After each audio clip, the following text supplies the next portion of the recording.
everyone. So I am doing weekly videos again because I need to. It's important. And, sitting in my bedroom with no sheets on the bed today because I'm washing the sheets and the washing machine is loud downstairs. Real life. I did not plan ahead for filming. So this week I would like to talk about a little bit more character development, so the imaginary friends and places little playlist on my channel, which by the way you should subscribe to if you haven't already. And if you have already subscribed and you aren't getting your notifications, make sure you ding the bell down below, the ding, yeah, that. Do that and then you'll get all the notifications and you'll know when I post videos, which will be weekly again. I'm going to do it on the weekends. I used to do it on Fridays and I don't know if that's really plausible anymore. Maybe. Anyway, so getting into it, I'm going to talk about themes for your story and how to help develop a character within a theme. What got me thinking about this is that my friend and I, as I have mentioned many times before, I'm a huge nerd. And I play Dungeons and Dragons, or Pathfinder rather, but I role play games and I like it a lot, and I create a lot of characters, not just for my writing, but also for role playing. And one of the things that a friend and I recently decided to do is that we wanted to have a Wild West themed game. And so I have just created a character for the Wild West. Woo! Exciting.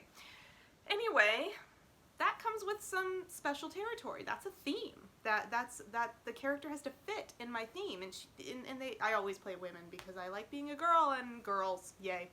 But she always, you know, you have to make sure that whoever you're creating is going to be someone who fits within that. And Wild West is new to me. I'm such a fantasy girl. I'm used to, you know, the Tolkien template, if you will, for a world, and that's not necessarily always what happens. And we do some sci-fi space games, things like that with aliens, but I have never done Wild West. So one of the first things I decided, of course, was that my character is going to be an outlaw. I mean, obviously.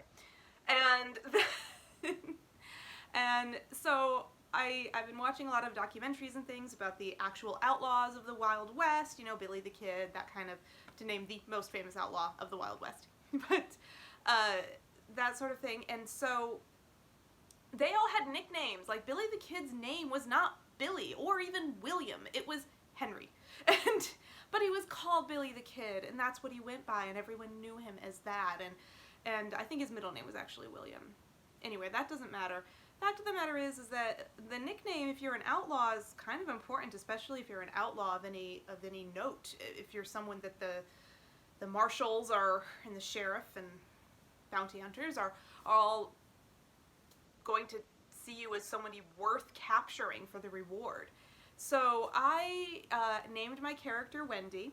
I named her Wendy Holiday, after Doc Holliday, actually, and that, you know, because I've been watching a lot of Wild West documentaries, and Doc Holliday is actually a very interesting character. Anyway, that's a tangent. Well, we're not getting on that tangent.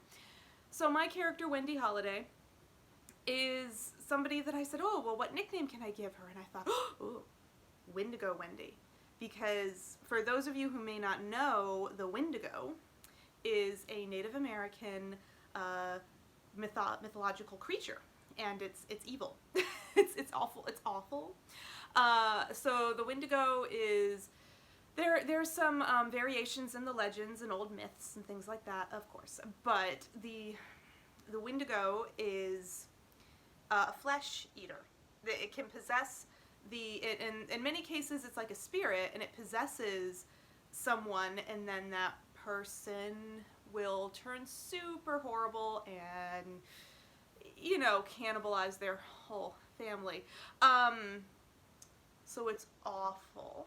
But it ties into Wild West because it's Native American. And it makes her seem really terrible. Plus, WW, you know, like Wendigo, Wendy, it kind of works. It works. But so that's kind of what I decided to do. But that sort of gave me the thought of doing this video of saying, and she's not that bad, by the way. I'm just going to have the nickname be something that was somebody had lied a lot about things that she had done, and one of the things that she's doing is going after the person who actually committed these crimes, who put it on her, and trying to capture them while the marshals are chasing her down. She's gonna be fun to play. I'm excited, and she's gonna have a horse. It's important.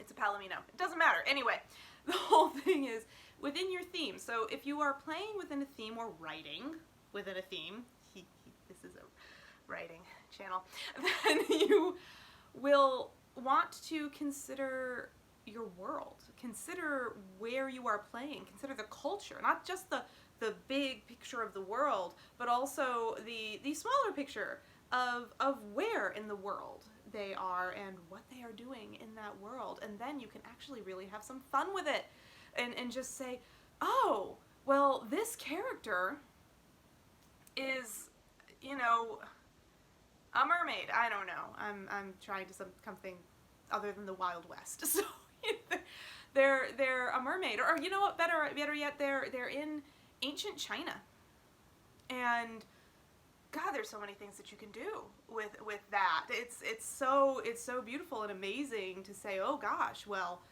you know, is this like real world ancient China that I'm writing in? Do they know like Lao Tzu? Do they know? Maybe they met Confucius. I don't know. And if they are they a scribe? Are they a general?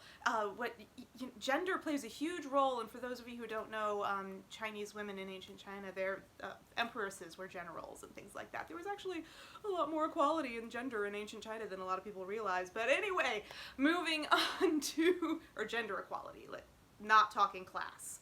We all know how the class systems go, but yeah, anyway, it's just amazing. But then you can, if you're having a hard time wrapping your head around characters or something like that, then really consider what you are writing, where you are writing your story, and go, oh, okay, all right, so this person is this, and are they an outsider of that community? Are they an insider? If they're an outsider, why? Why are they an outsider? What has created this situation for them? All of that different stuff. And then it becomes easier and frankly sometimes a lot more fun, because when you get to draw inspiration from these places that you've created, or that, you know, you're picking out from the timeline of the earth, then you get to just have all of this inspiration all of a sudden, and even just down to what they wear, which for me is fun because I do enjoy fashion as a son. But it's just a really great way, especially if you're really into, oh, I really want to have this kind of theme, then that's actually great. And then you say, oh, I'm stumped about my characters though. No, don't be stumped. It's okay. I mean, it's okay to feel stumped. Don't feel like I'm chastising you. But it's don't let yourself be blocked by that, and don't think that you have to have a cowboy if you're in the Wild West. Don't think that you have to have a scholar if you're in ancient China. You know, you can, or ancient Greece for that matter. You can be so many different things, because the world was always full of various different places and peoples, and there are so many real people. Saint Columba of Iona, the Scottish saint that I wrote a research paper on, who's hilarious, by the way. Fantastic. He was a monk. He built a monastery. First record of the Loch Ness Monster ever being mentioned in history, by the way. Very cool stories. Anyway, St. Columba is superiorly just so interesting and fun to read about if you ever get a chance. Year 625 is when he came to Scotland to convert those Picts. But he was foul-mouthed, and he was competitive as all get out, and he was a man's man. And you're thinking, well, this guy was a monk, and he was a saint, or he is a saint. Isn't he like mild-mannered and, oh, I love God and da-da-da-da? Well, yeah, he did love God. You know, of course, he built monasteries and everything in the honor and all of that. But he was so vulgar and so hilarious and so competitive, and just like not the personality type you would think of at all from a saint or a monk for that matter. So keep your mind open, and that's pretty much it. Again, please subscribe to my channel. I'm sorry I'm talking too much. This is a long video.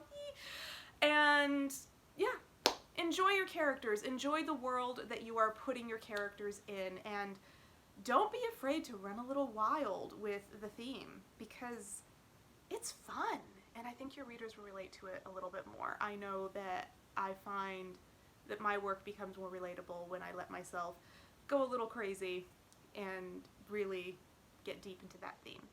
But that's it. Have a wonderful rest of your Sunday, or whenever you're watching this video, have a great day. And, oh, I'm Wild Westing. Anyway, so that's pretty much it. Please subscribe to my channel, Hollis Jo McCullum, author on YouTube. Follow me at Hollis Jo McCullum on Instagram, and that's pretty much it.